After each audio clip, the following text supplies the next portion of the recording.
What is up, guys, and welcome to another episode of Scanning Officers.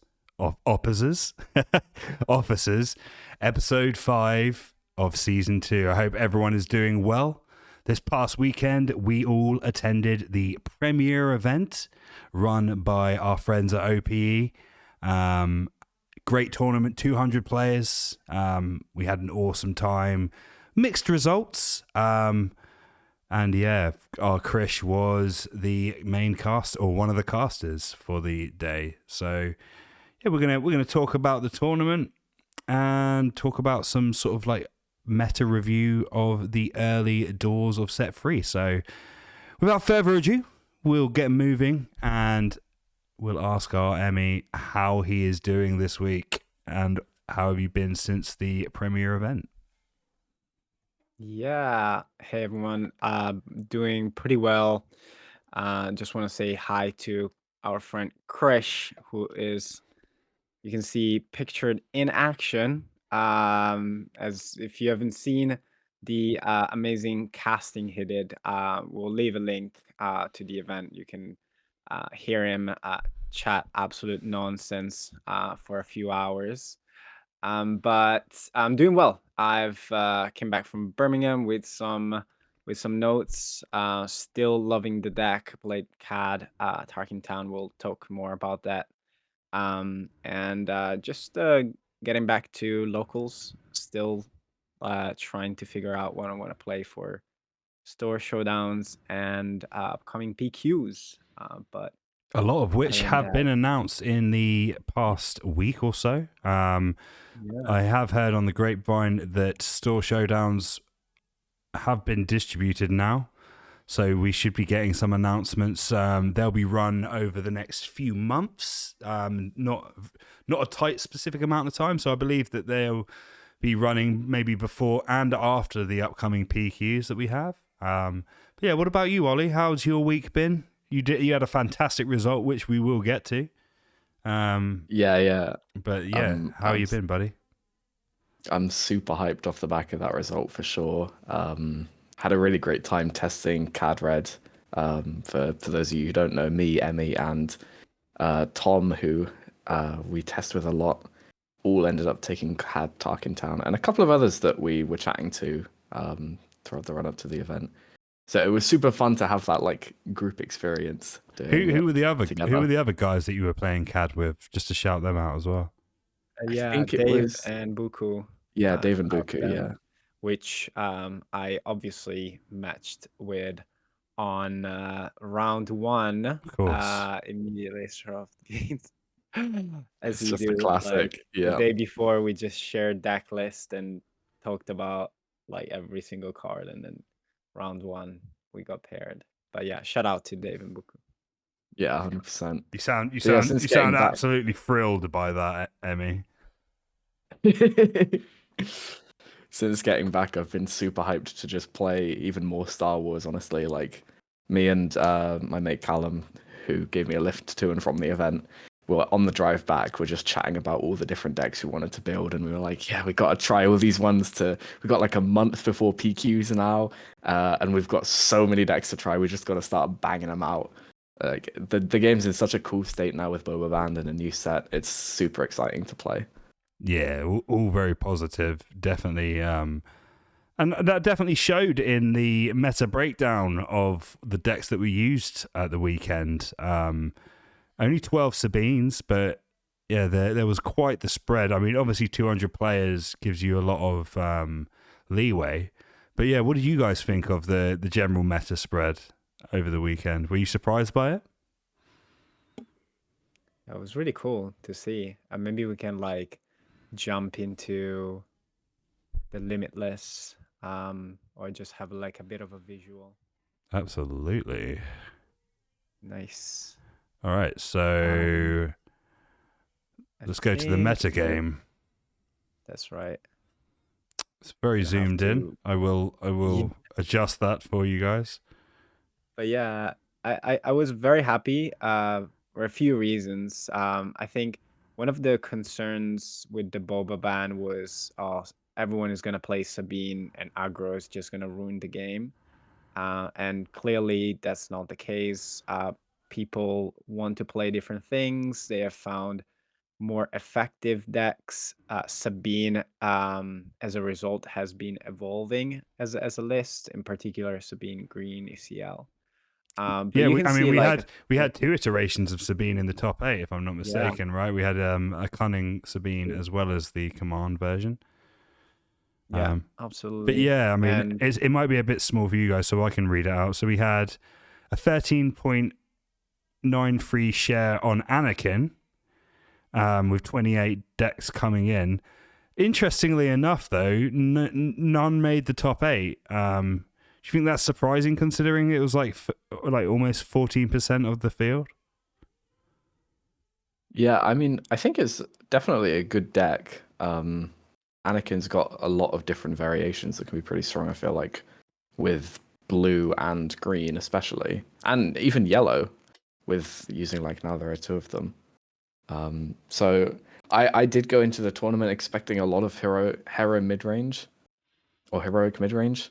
And so I felt pretty happy to see that, but then yeah, we didn't see any Anakin near top tables, I don't feel like, as well. Mm-hmm. no, and Which I actually, was if pretty you look at surprised at.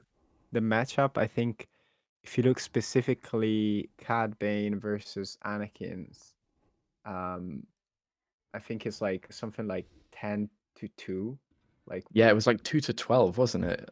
yeah, something Something like like that. that. Yeah. Yeah. So yeah, Cad really had Anakin's number. Mm-hmm. As unsurprisingly, 23 Django Fett's. Can we Yeah. safely I say think that this is the new menace, or do you think people are still kind of trying to work it out? I mean, we're early doors, obviously, with the meta.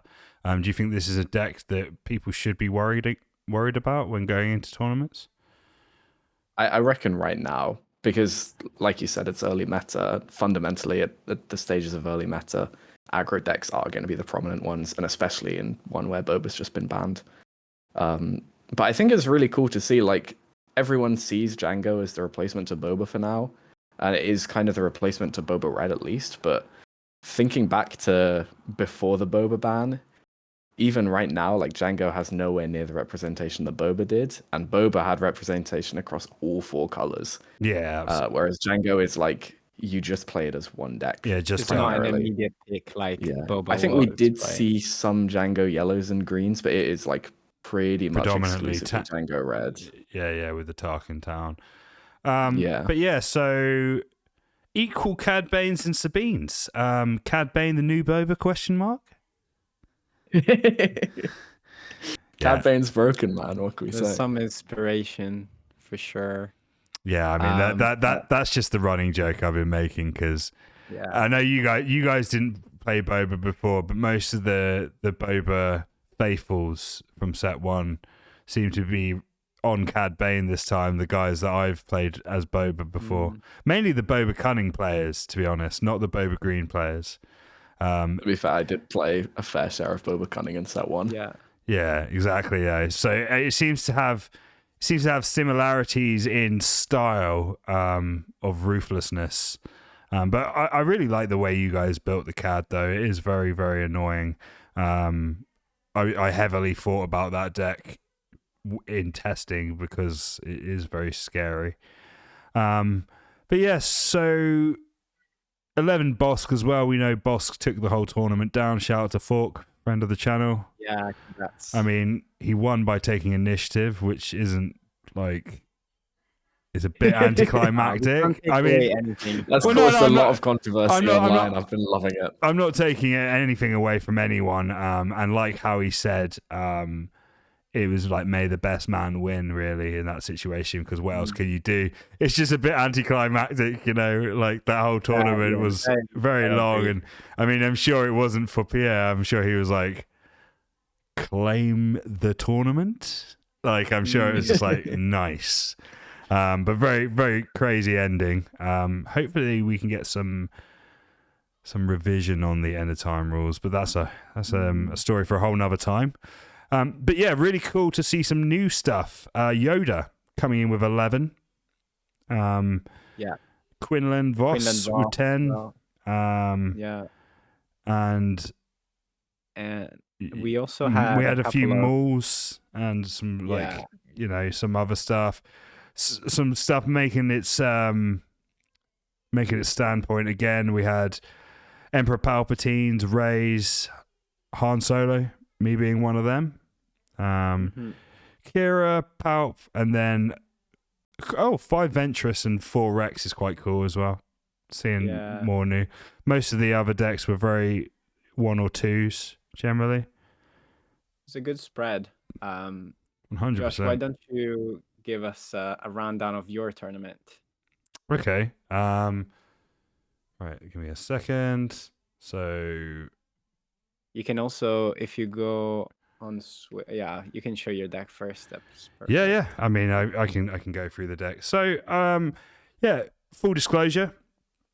I've been working 3 jobs at the moment, so I haven't had the time to play as much as I wanted to. I did want to play a new deck, something from set 3 at the premiere event, but I went for the old faithful Han, just because it was simpler for me. I managed to get to play a few locals before in the run up, so that gave me a good bit of time to practice, and I also picked the brain of the legendary Joshua. Shout out to him, 4th place with the Palp cunning. But yeah, so he helped me for being the only person that Ollie lost in that tournament. Yeah, He only both lost to days. one person. Yeah, was and Josh. it's typically him. So screw that guy actually. But anyway, I took his deck list. No, I mean we worked on a core together, and he basically told me what was good and what was bad in his testing that he'd done with Han. He was pretty hot on the deck, to be honest, until he realized that Emperor Palpatine set 1 absolutely destroyed it. And we'll get there very soon. I mean, I'll start doing my matchups. I'll go through as quickly as possible. I mean, well, let me just tell you the additions for the new set first before we move on. So I wanted to try Palp Unit. Palp Unit did come in clutch. It did win me 2 games, I think, during the day. But I'm not convinced by it fully. It's nice for going wide, and people don't respect it at the moment. So it's kind of like, once there's 3 clone tokens on board, they're like, actually, yeah, I probably should have killed that. But there you go. So that card was pretty fun. You have quite a few new cards actually. Yeah, 'Cause yeah. we can't see how many copies, but there's Plo Koon Yeah, and so there's 2 Plo Koons, which was also a great card. So don't get me wrong, it doesn't always come in with the 6, the coordinate. However, normally what you'll do is you'll ambush in, you'll kill something that only has 3 left, and then next turn you'll either play or deploy, and you'll get that 6 damage swing into face. And honestly, that with on your leader flip turn on top of all the other damage you can do can sometimes just win the game there and then. So it really is it's a solid card that if it sticks around for the next turn, you're in real good shape. So yeah, great card. Only a 2 of, but as soon as I got it in hand, it was like I would hold it for the duration. And we went up to 2 Zori Bliss as well. A lot of hand destruction at the moment, so the draw effect is great in that scenario because when it comes to discarding, if you've got nothing to discard, then you got nothing to discard. So if you're put down to 0 cards in hand, you play Zori. You can still charge okay because you're going to get the draw, and then you can hopefully use the card from hand before you discard it, or you can just charge it, whatever works. And the 1/5 as well that draws and discards. Yeah, so the delegate, right? So no one really thinks much of this card, but honestly, it was insane for the whole day. That card, I would play it turn 1, and it would stick until the end of the game, win or lose. Like it didn't matter if I won or lost. People just would not they just would not touch it. So for the whole day, it was basically a 1/5 that drew me a card. A few people got rid of it, but it was so rare. People would start to respect it once I started pumping it with jetpacks and blasters. They were like, okay, this is getting a bit out of hand. But yeah, generally, yeah, it just worked out as a draw one. And I'll be quite honest, it was it became a point where if I had R2 and that in hand, the delegate would go down, no questions asked, as the turn one play. So amazing card. R2 also was great. To be honest, the deck's super consistent the way it's built. So I didn't find myself having to rearrange my hand too often. But yeah, no, that was... What were your matchups? Right, so game one, I played against Bosk Blue. It was... We can jump on the limit list so we can see. Sure. You don't have to remember everything. If we go into standings on top right. Yep. And then you go find your name. Is this a way of embarrassing me? 47th, not bad. All right, so... That's good, man. Right, so I started off... 25%. I started off with... you can't see it, but it was Bosk. And he ended up going 6-2. Incidentally, I beat him. I lost to him at the Sheffield PQ. He was playing Kylo, like a yellow aggression space Kylo. And he took me down, like, really, really hit the nuts. So it was really nice to get my revenge this time. Him playing Bosk and me obviously having the same deck, a weakness to him. So that was pretty cool. Pretty interesting to see that he went 6-2. He was actually, other than my turn 2 opponent, my best performing opponent. So that's pretty cool. Second was Joshua. So the guy who basically helped me build the deck quit playing the deck I'm playing to play a hard counter of said deck. Yeah, I mean, it was. He said there was 2 moments where I could have won or I could have been in a good spot to win if I had DJ, but both times I just didn't have it. So he took me down pretty quick. I mean, to be honest, it was his birthday, so I just gave him the win before the game started anyway. So yeah, you got. And then you beat him in the actual game, right? Yeah, something like that. You got to sort your friends out on their birthday. But no, in all seriousness, such a great player, and yeah, it was my typical luck to get a guy that same as Emmy, basically a test partner essentially. Game 3 was I lost to Ian on Sharut. He is an Sharut specialist. It's the only deck he's played. I probably should have won. I don't know what happened really. I won the first game very convincingly. Second game was a long drawn out one, and then the third one, I'm just not sure where it went wrong, but it probably was my fault. Quite sad really. But there you go. And then after that, I played against Mull, ECL. That was a fairly new player, Mark. So shout out to him. But yeah, no, I took him down. He didn't even know what DJ was. So when I played DJ, pretty upsetting. Yeah, it's a bit of a rough awakening. But you picked yourself up when you won 3 games in a row. Yeah, I did. Yeah, I mean, he smacked me. The best play against me of the day came from that match. He ECL'd in the new Mull unit and double tapped Tech and DJ simultaneously. Oh wow! I had already stolen the resource, so he didn't get that back. But it was still pretty tasty because obviously Mull survives that interaction as well. With it only being 5 damage back. So he got a nice 3-for-1 there, which was kind of cool. Ventress was interesting. It was double cunning. It's a very aggro-y deck, so that's surprising that you won that matchup, to be honest. I mean, it's just the very aggro style matchup, where you just have to keep pummeling their units until they're playing 1 per turn. I mean, on game 2, it was nuts, actually. He got me to 28 life, and he was on 4 or something. And then I managed to just get board control, and I had an answer every turn for space or ground to keep him clear and keep hitting him for 6, 8, 10 damage a turn. So yeah, like 5 turns he couldn't get anything to stick, and I just gradually wore him down. Must have been very frustrating, but I mean that's just sometimes how it goes with Han. You're trying to stabilize, and once you do, you can be unbeatable because of the removal. Moving on quickly, next was against Martin. Shout out to Martin, he's a really nice guy. He's from the London scene. I played him in Darksphere when I came down for that winner box we all went to. He was playing the Boba Fett demo deck. He played an interesting deck, really. It was basically every unit had ambush, so it was kind of like they get pumped. Yeah, it was kind of like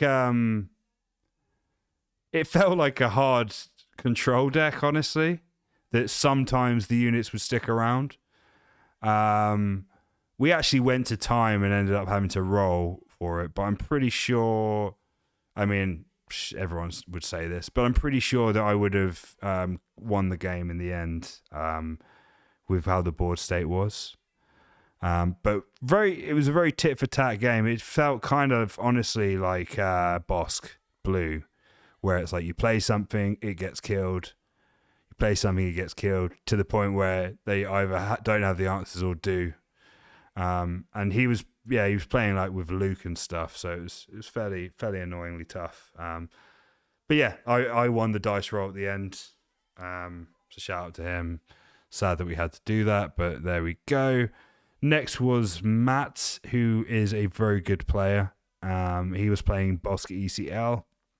Bosk ECL. There were a couple, actually. Yeah, he was still very good. Like he was a very skilled skilled player, to be honest. And unfortunately for me, it was one of those situations where his best friend plays my deck, and he doesn't lose to his friend, and they have a lot of reps. So he said afterwards that I was never going to win the game because he's played against my deck more than any deck. And I was like, and I was sitting there like, I hate playing against the Bosk ECL. It is, compared to Bosk Blue, it's like another world for Han. It's so strange. Very oppressive. Still as well. Yeah, still something to worry about. And then finally I played Andrew. Shout out to Andrew, lovely guy. He's also a double yellow Han player normally. But today he was playing Chancellor Palp Blue. And we had a crazy game, to be fair. I was so tired. I did one of those situations where you all you need to do is take initiative to win the game, and I didn't do that. And then and then it took 4 more turns for me to win. But I was so annoyed with myself that I got that determination where I was like, now I have to take down the best of 3. So I ended up taking the last game pretty convincingly. I kind of worked out how to deal with it. And ended up going 5-3, which I really can't complain about, considering. Well done. Considering I barely had the practice I wanted. I'm going to keep playing Han over the set, so hopefully my results improve by the time we get to PQs. Yeah. But yeah, shall we move on to Emmy? Yeah, I'll do mine briefly. I won't show my deck. I will let Ollie then talk about the deck list, because mine is pretty much the same, but there's a couple of differences. My differences are 2 cards that Ollie will talk about. So I can briefly talk about like my experience. If you want to go to Limitless. Yep. As Ollie mentioned, we built together the deck with Ollie and Tom. But I also want to give a special shout out to the KTOD Discord, Sharky, who I think was the person that first introduced Bamboozle as an idea, and the what's it called? The Antagonizer, the 1-cost 2/3, which we ended up testing and adopting. So shout out to them and the rest of the group. But essentially, we worked on this list, and then we shared with Dave and Buku, and we did a bit of brainstorming. And then I show up, and round 1, I'm against Dave. So obviously, like, we both have that advantage. Like we pretty much know what we're playing. I tested the mirror, but Dave is just honestly, I think a better player. Well, I tried. I he's a tried. PQ winner. Yeah, And exactly. he's very experienced Um, from a lot of games, so I wouldn't feel bad about it. Very, very and strong. A friend of the channel again. Another guy that we've done a video with. 100%. We've done everyone at this point. Yeah, shout out to Dave and congrats to his finish. He finished 6-2. But yeah, I finished the game and then starting a tournament like this after I actually had time to practice. I practiced quite a lot. I went to tournaments, had good results. It was really high on CAD. I do that thing every time at the day before the tournament. I start questioning myself and some of the cards, and maybe I shouldn't have made some changes that I did. But nonetheless, when you are playing a tournament like this, you have to take one game at a time. You need to kind of have that mental fortitude and resilience to say, that there's a bad start, but it can go better. So I won 5 games in a row.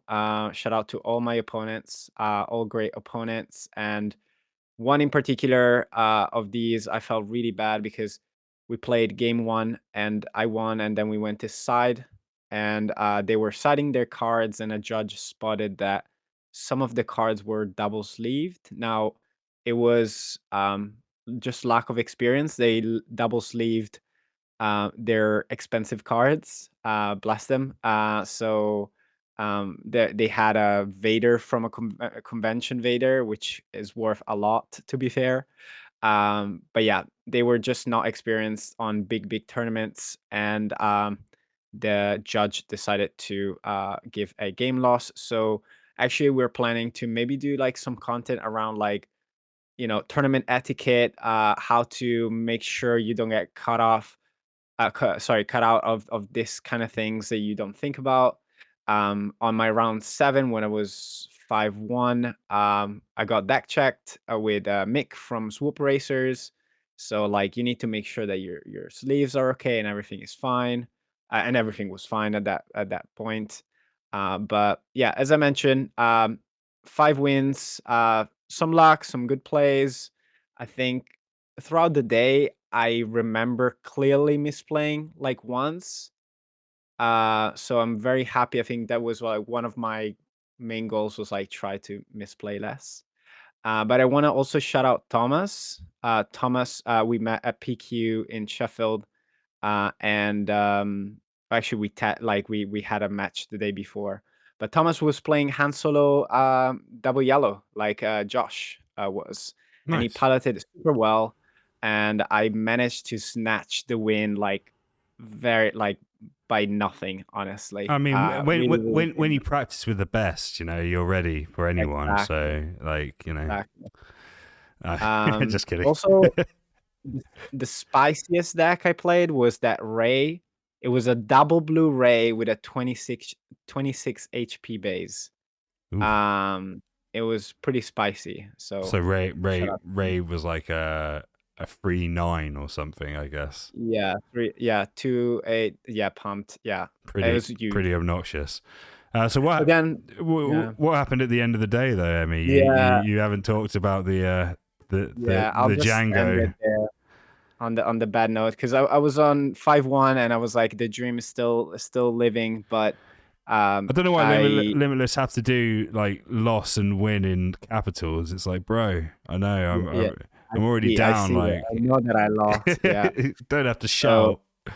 Like, Mick, I believe, from Super Racers. Shout out, friends of the channel. the boys. Uh, he was playing Django, which is one of our hardest matchup. I swear I tested. I swear I was ready, but game one, I even like Bazine removed turn one, 2-for-1 him with a McClunky. I was like, like, he was so frustrated, and I was like, okay, I think I can get this game. But nope. He managed to reverse it and took the second game as well. And then last game against Thomas. Shout out to Thomas, good friend of ours from Battle Spirits. I won game one, One of the and brothers. he was already like packing it up. and then game 2 and 3, he saw 2 Lurking Tide Phantom both games, and even 3 no good to me dads were not enough. So yeah, unfortunately jungle ended my dream. Finished 5-3. I did end up second on the super draft on day 2, so I won a bunch of packs. That kind of like boosted my morale a bit, but just want to Nice. give a How big how shout many out entrants were there for that? to, it was 2 pods of 8 and 7. It was 15 of us, maybe Nice, cool, uneven. awesome. So 2 pods, and then the winners went to the bigger pods. It was fun. Nice. But yeah, shout out to everyone that we met there, that we played against, and shout out to OPE. And I will pass it to the man of the hour, the Cadman. The Cadman. He's a Cadman. Well, thanks for the amazing introduction. Yeah, so I also played Cad Bane, as we mentioned before.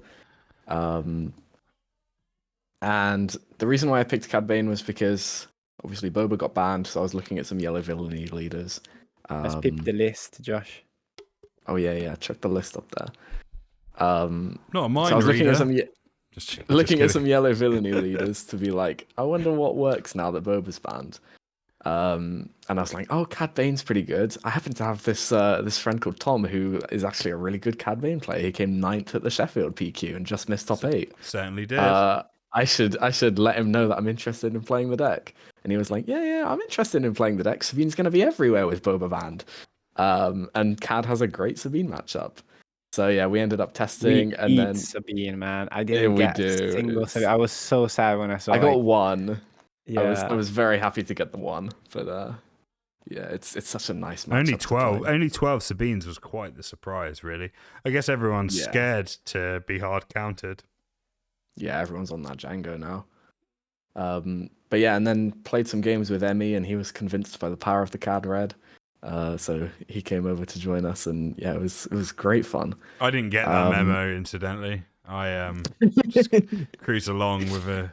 I mean, don't get me wrong, Double Hand's so fun. I loved it. But, I don't think we'll have ever been able to convince you to not play Double Hand. Probably not. Yeah, I didn't have time to think about anything else. But yeah, carry on. Sorry, Ollie.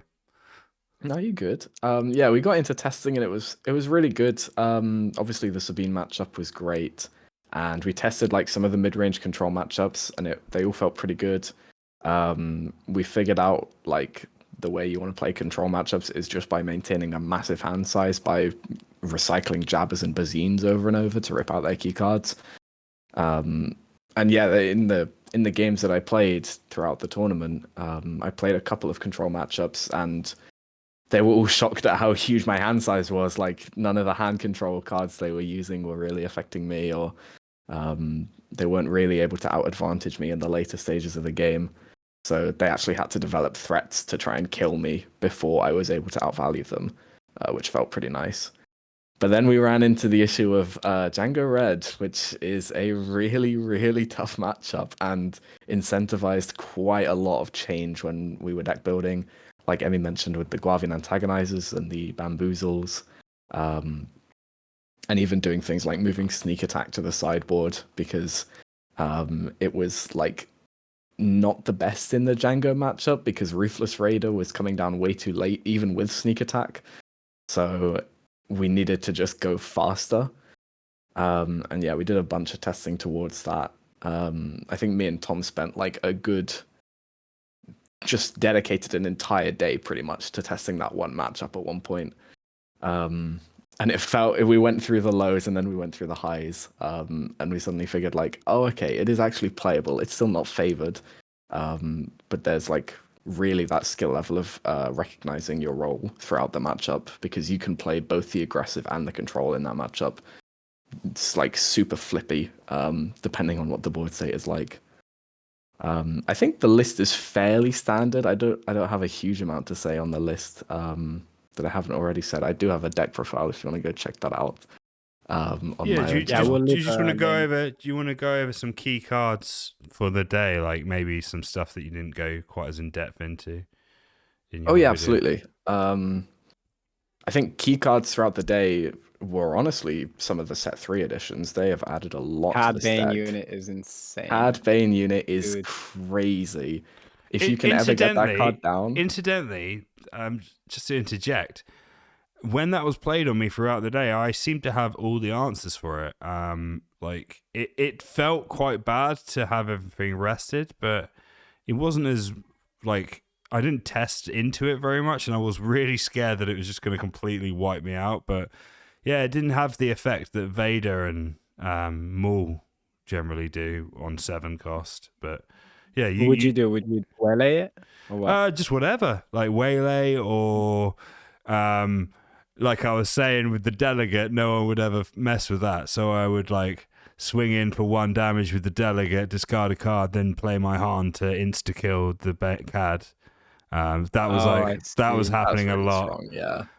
And also my deck was very like tailored to like hard counter that CAD effect, because a lot of my stuff had like 6 health, 5 health, 7 health, you know, so it was kind of annoying for it.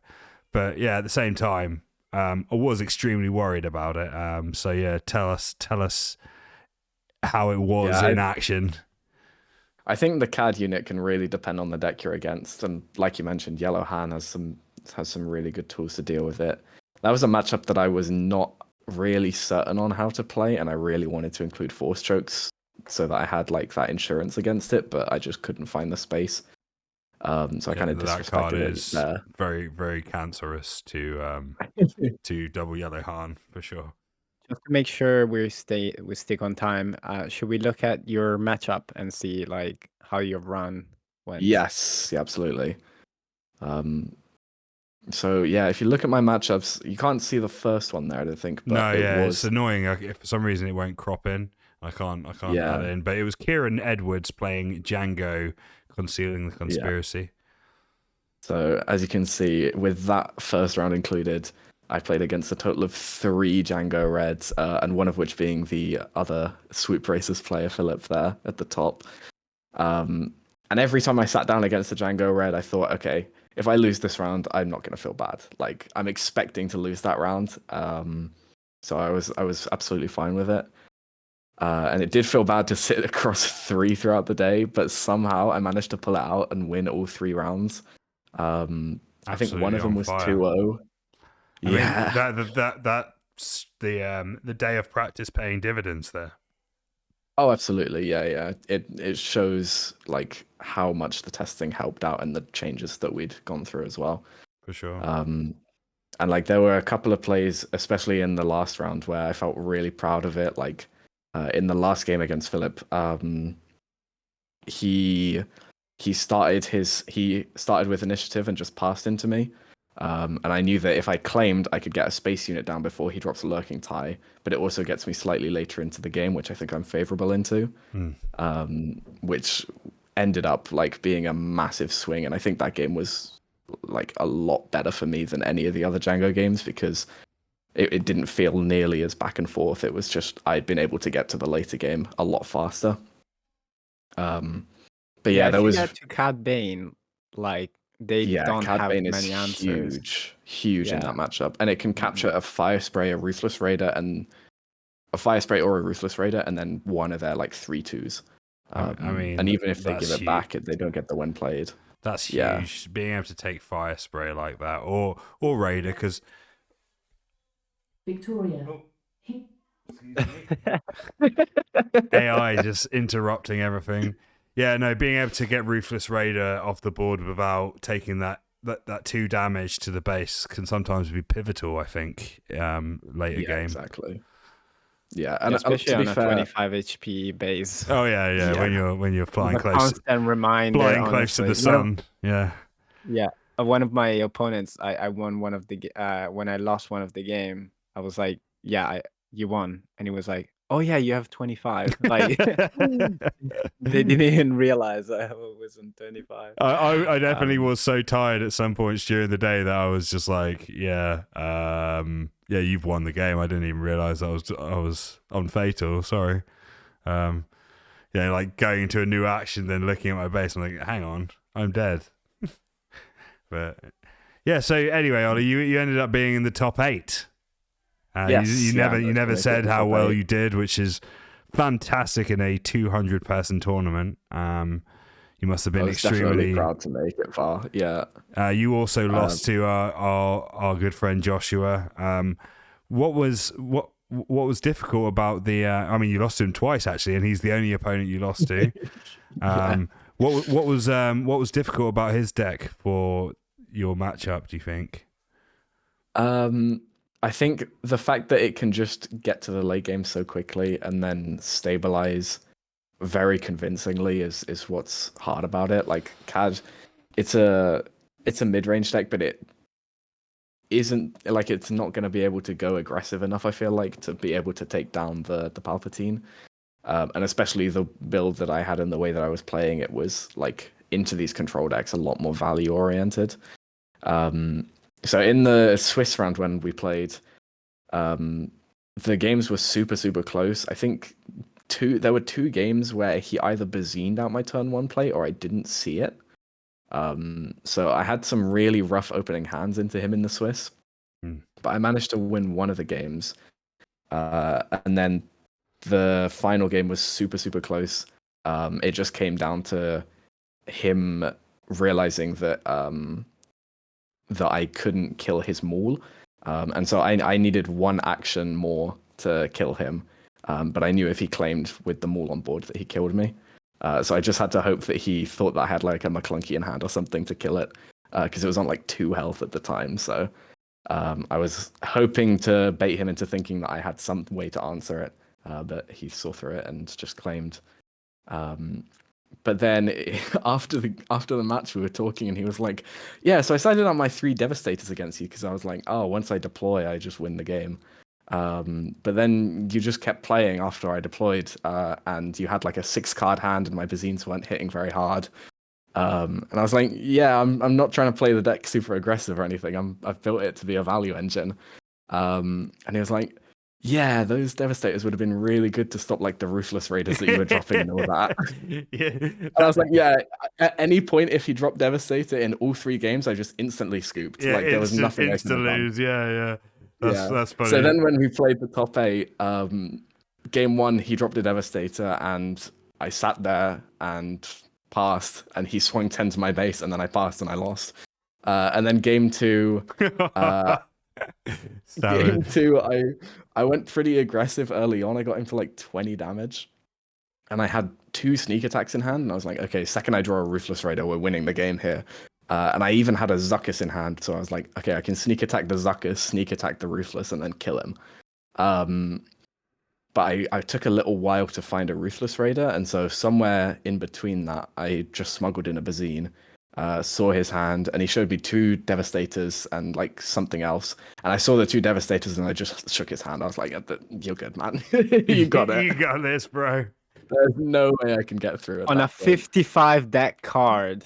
Like That's what on I'm a saying. 55 Yeah. cards deck, he had the 2 Devastator in there too. Yeah, That Yeah, is sometimes it's just real bad. good. I mean, But it's also like a super hard matchup for me, anyways. So his fact that I his have deck a building is nuts as well. Like he, you know, even if he does have 55 cards, he has a way of drawing through that. You know, he plans to draw significant amounts by the time he gets to the point of playing these cards. So yeah. No, all in all, great showing, Ollie. Getting top 8. It's just the start, man. You'll be at Worlds.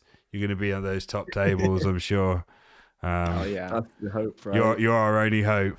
You're our only hope. But yeah, so Oh yeah, I'm gonna try as well. yeah, I mean, we'll try, Emmy. But you know, pilots have Just wait till to this go GP down season. before we take down the Death Star. So, True. but yeah, so that's basically it, really. Any final thoughts for your run? I mean, shout out to OPE. Really well organized this event. Quite a long day, but it felt pretty quick and smooth. And the venue was very nice. I'll be working there this weekend, incidentally, running One Piece. So I'm not sure we got any crossovers to that, but yeah, that is going to be fun. 500 players. Yikes. Have fun with that. But yeah, I just realized that picture of Krish looks like in loving memory. You know what I mean? We It could have really put does. some colors there. But shout out to Krish. Shout out to Krish for the commentary again. Yeah, He shout sacrificed out to his Chris chance. for letting us down and not being here. Yeah, The first exactly. event that he was nice to me as well. Yeah, that I was think he weird. Too kept it- famous now. Yeah. I was worried that he might be unwell or something. Like something's something's not right with him. He kept then- coming up to then- me and like patting my but shoulder then- and being then- like, "Oh, you're doing great, man." Then a comment was made about me never winning. So maybe the hatred's been moved over to me, and now I have to do well to get out of that field. But no, Chris did a great job. He has a great energy and aura at these tournaments as well. So it's always great to have him commentating. Yeah, absolutely. Need to get him playing though, charismatic. so he can scrub out and we can be mean to him. True. Speaking of commentating, leave a comment. Let us know where you're playing in set 3 now that Bubba is suspended, and don't forget to leave a like and a sub, guys. Oh, yeah. We are inching closer and closer to our 1,000 subs. So hopefully soon. Let's get there for sure. So yeah, any final thoughts before we go? I've got a quick one for you. Will you be playing at any PQs, guys? I am going to be playing at Stockport. Ollie, where are you playing? I'll definitely be at Nottingham because I've got some mates to go see there. Nice. And probably as many others as I can feasibly get to. And finally, what about you, Emmy? I just bought my ticket for a store showdown at Darkfire Cafe St. Albans, I think. Nice. Sorry if I mispronounced it. But I don't know about PQs. Yeah, I'm going to be away for all January, so I'll have to catch up Just not with dedicated you to the guys in grind. February. I'll give you guys a chance. Maybe to win your there's a title. PQ somewhere on your travels, but Yeah, no. I checked. I'll be in New You could York. become so the Mexico there champion. is one. There is a PQ when I'm in New York. Oh wow! On a Saturday. You gotta go to it. But yeah, guys, I if you're could playing a try. PQ, let us know. We'd love to hang out and see you. But no, I think that's about it for today. So yeah, we will catch you all next time. And thanks for tuning in. And more content coming soon. Bye. Yes, sir.